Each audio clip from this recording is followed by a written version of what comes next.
আসসালামু আলাইকুম এভরিওয়ান। আশা করছি যে যেখানে আছেন ভালো আছেন, সুস্থ আছেন। আমরাও আল্লাহর অশেষ রহমতে ভালো আছি, সুস্থ আছি। তো এই তো নতুন একটি ব্লগ নিয়ে চলে আসলাম আপনাদের মাঝে। তো আজকে আমরা ঘুরতে বের হয়েছিলাম, সরি আজকে না, এটা গতকালকের ভিডিও, আমি আজকে ভয়েস দিচ্ছি। তো আমরা এই যে স্বপ্নপুরীতে ঘুরতে বের হয়েছি, কারণ আমার ছেলে মেয়েদের পরীক্ষা শেষ হয়ে গিয়েছে। তার পরীক্ষা শেষ হওয়ার পরে আর কোথাও ঘুরতে যাওয়া হয় নাই। তো ভাবলাম যে আরও বেশি শীত পড়ার আগেই আমরা একটু ঘুরে আসি। তো এই তো স্বপ্নপুরীর উদ্দেশ্যে রওনা দিয়েছিলাম সকাল সকাল। তো এখন এখানে দেখতে পাচ্ছেন এটা মৎস্য জগৎ, এই জায়গাটার নাম। মানে স্বপ্নপুরীর ভিতরেই আছে, টিকিট কেটে এর ভিতরে আসতে হয়। তো এখানে এসে দেখলাম যে সম্পূর্ণ পুরো জায়গাটার কাজটা এখনও চলছে, সম্পূর্ণ কাজটা এখনও শেষ হয় নাই। আর এই যে দেখুন, এই মাছগুলো দেখে না মনটা একদম ভালো হয়ে গিয়েছে। এত সুন্দর মাছ। আর আরেকটা মজার জিনিস কি জানেন, আমরা যেদিকে যাচ্ছি আমাদের সাথে সাথে মাছগুলোও সেদিকেই যাচ্ছিল। এই যে দেখুন, অসম্ভব সুন্দর মাছগুলো দেখতে।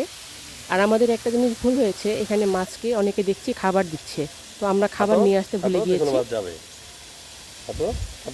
এই যে দেখুন, এত সুন্দর মাছগুলো, আর পানিটা এতই স্বচ্ছ ছিল যে অসম্ভব সুন্দর লেগেছে এই মাছগুলো দেখতে। খাওয়ার জন্য এখানে জনপ্রতি 50 টাকা করে টিকিট নিয়েছিল, আমরা 4 জন ছিলাম, 200 টাকা নিয়েছে। তবে মাছগুলো দেখে ভালোই লেগেছে, তবে পুরোটা যদি কাজ একদম কমপ্লিট হতো তাহলে আরও বেশি সুন্দর লাগতো দেখতে। তো যাই হোক, এই যে দেখুন, এক সারিতে এক দল ভিড়ে এক ঝাঁকে ঝাঁকে মাছগুলো। পানিটা অনেকটাই পরিষ্কারই ছিল। এই যে দেখুন, আমরা এই পাশে চলে এসেছি, এখন মাছগুলো আমাদের সাথে সাথে এই পাশে চলে আসছে।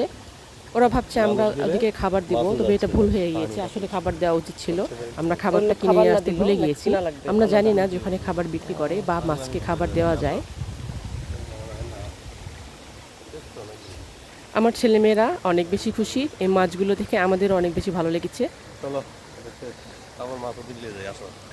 এই তো দেখুন, পুরো একটি অনেক বড় জায়গা জুড়ে এখানে মাছগুলো আছে। এখানে বিভিন্ন রকমের মাছ আছে, সামুদ্রিক মাছ।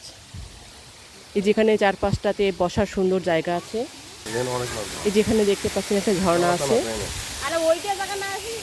এই যে সব জায়গাতে, মানে এর মধ্যে প্রচুর পরিমাণে মাছ, মানে আমরা যেদিকেই যাচ্ছি এক ঝাঁক মাছ সেদিকে চলে আসতেছে এরকমভাবে। অসম্ভব সুন্দর জায়গাটা। স্বপ্নপুরীতে আসলে আপনারা এটা দেখতে একদম মিস করবেন না, কারণ অসম্ভব সুন্দর জায়গা এটা।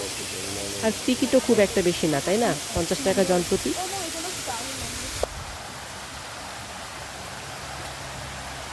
আর আমরা এই সময়টা দুপুরবেলা ছিল, প্রচণ্ড রোদ ছিল, তারপরেও ঘুরতে খারাপ লাগেনি, কারণ আবহাওয়াটা ঠান্ডা ছিল। তো গরমের দিনে গেলে এই সময়